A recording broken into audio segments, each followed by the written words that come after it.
agaasimaha guud ee wasaaradda maalgashiga iyo warshadaha Soomaaliland oo weheliyo gudoomiyaha gobolka Saaxil iyo sidoo kale qaar kamid ah madaxda xafiiska wasaaraddaasi ee gobolka ayaa kormeer ku soo maray qaar kamid ah warshadaha waaweyn ee dhinaca wax soo saarka ee ka hirgalay magaalada Berbera sida warshada daqiiqda ee Alwadaniya iyo sidoo kale warshada soo saarta jiingada iyo masaabiirta ee Omar waxaana halkaasi warbixin ka siinayay qaar kamid ah shaqaalaha iyo madaxda warshadahaasi ay kormeerka ku marayeen mas'uuliyiintani waxaana ay booqdeen qaybaha kala duwan ee soo saara agabka daqiiqda iyo sidoo kale agabka dhinaca dhismaha ee ay ugu horeeyaan jiingada iyo masaabiirta iyo waliba agabka lagu talagalay dhinaca almuniyada waxa halkaasi warbixin ka siiyay mas'uuliyiinta qaar kamid ah shaqaalaha ka howlgala warshadahaasi waaweyn oo ah kuwa dhinaca wax soo saarka ee ka hirgalay magaalada Berbera sanadadii ugu dambeeyay mar labaad waxaan soo dhaweynaynaa wafdi ka socda dawladda ee ugu horeeya barsaanka gobolka iyo agaasimaha wasaaradda maalgashiga warshadaha iyo isduwaha gobolka Saaxil iyo mar labaad salaamana wariyaasha halkan isugu yimiday iyo dhammaan madasha soo qayb gashay anigoo ku hadlay magaca shirkadda Omar waan soo dhaweynaa mar labaad waxaa idin warbixinta siin doonaa maamulaha shirkadda warshada oo halkan jooga dhammaantiin soo dhawaada idinana gacan furan ku soo dhawaada NSI warshada soo saarta jiingada iyo masaabiirta iyo sidoo kalena one time ka warshadan imika almost waxay jirtaa 5 years plus 5 sano wax ka badan way shaqeynaysaa production keedu iyo wax soo saarkeedu waxaana wax siisaa Soomaali oo dhan sidoo kale ilaa Ethiopia way geeysaa jiingada iyo masaabiirtaba iyo one time kaba waxa ka howlgala shaqaale ka badan 46 shaqaale oo regular ah waliba oo bayroliga oo shaqada ku jira 46 ka shaqaale dhamaantood waxay maraan gaalaynkii safety-ga shaqaalaha ee warshadaha sidoo kalena waxay ka qayb qaataan shaqada iyo wax soo saarka warshadu waxa ugu weyn ee soo saarta waxa common ka ah jiingadaas intaas oo kala nooca 3D-ga leh 29 leh 32-ga leh iyo sidoo kalena 34-ka leh sidoo kale wax soo saarta masaabiirtii oo loo kala eegayo inchka 1.5-ka 2.5-ka 3-ga 4-ka 5-ka كبا وحي أفعال بالكو استعمال كودا. isduwaha wasaaradda maalgashiga iyo sidoo kale warshadaha oo yana halkaasi ka hadashay ayaa warbixin ka siisay mas'uuliyiintani warshadaha kala duwan ee laga hirgeliyay magaalada Berbera. warshadaha ama kormeerkaygu wuxuu daaranaawun indhayn iyo soo kormeerno qaybta production-ka NSI waan ku faraxsanahay haddaan nahay ka warshadahan iyo ka maamulahan iyo ka dawladahanba marxaladaha iyo wax soo saarka production ka socda NSI iyo warshada daqiiqdaba kulli run ahaantii waxa weeye waa wax ilaahay loogu mahadnaqo oo wax soo saarkii laga fulinayay dalkeena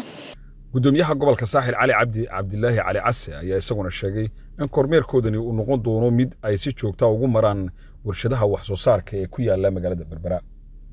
taasoo aanu maanta soo maray warshada daqiiqda ee Alwadaniya haddana aynu joogno warshada steelka NSI ee Omar International Company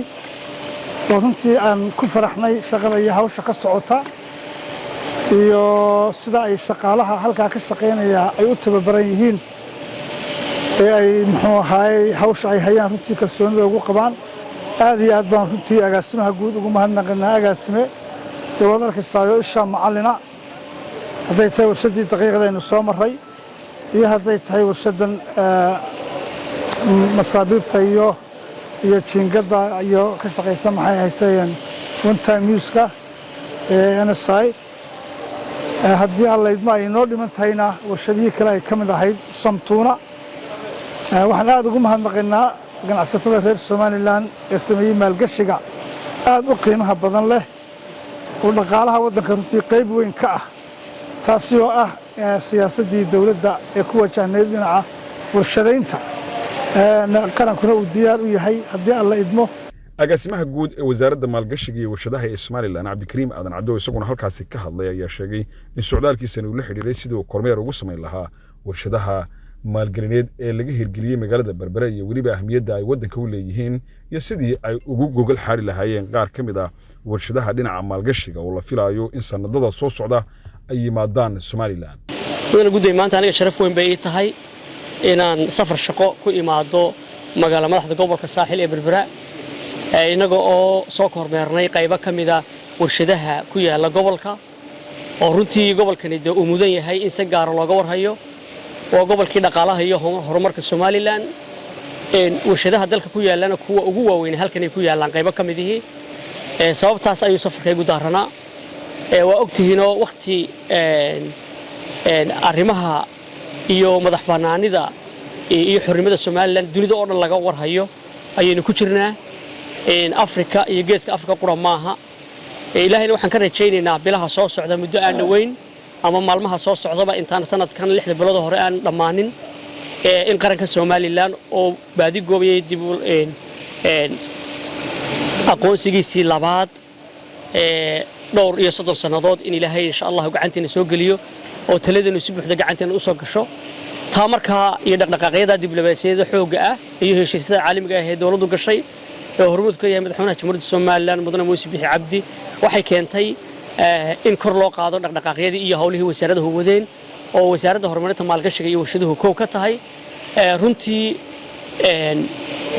waxaanu aad iyo aad ugu faraxsanahay inaan indhahayna ku soo aragno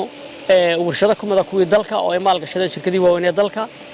waxaan u mahadnaqaynaa maalgashada shirkadda Al-Wataniya cid maalgashatay runtii oo aynu inagu ka garanayno Al-Harbi Company runtii aynu aragnay warshad weyn oo aad u shaqeynaysa oo baahi badan oo dalkan laha dabooshay waxa kale oo aad iyo aad ugu mahadnaqaynaa Omar Group oo aynu maanta joogno National Steel Industry oo ah warshada soo saarta muxuu ahaayay shiitiska ama se jiingadaha iyo masaabiirta iyo qaybta kale oo ah one time use-ka cuntada loo isticmaalo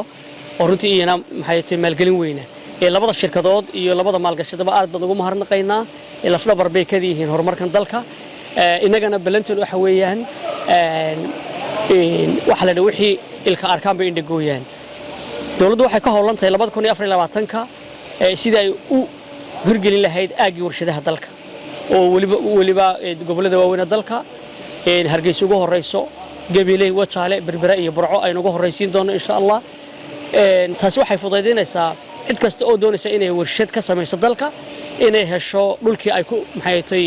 warshada ka samayn lahayd kormeerkan ayaa gasimaha guud waxa uu sheegay inuu la xiriiro inay dheendeen ku sameynayaan mashaariicda maalgashi ee ka socota magaalada Berbera taasi oo la doonayo mustaqbalka loo diyaariyo sidii loo heli lahaa mashaariic waaweyn oo wax ka bedeli karta guud ahaan dalkan Jamhuuriyadda Somaliland Dr. Cabdiraxmaan Maxamuud telefishinka qaranka Somaliland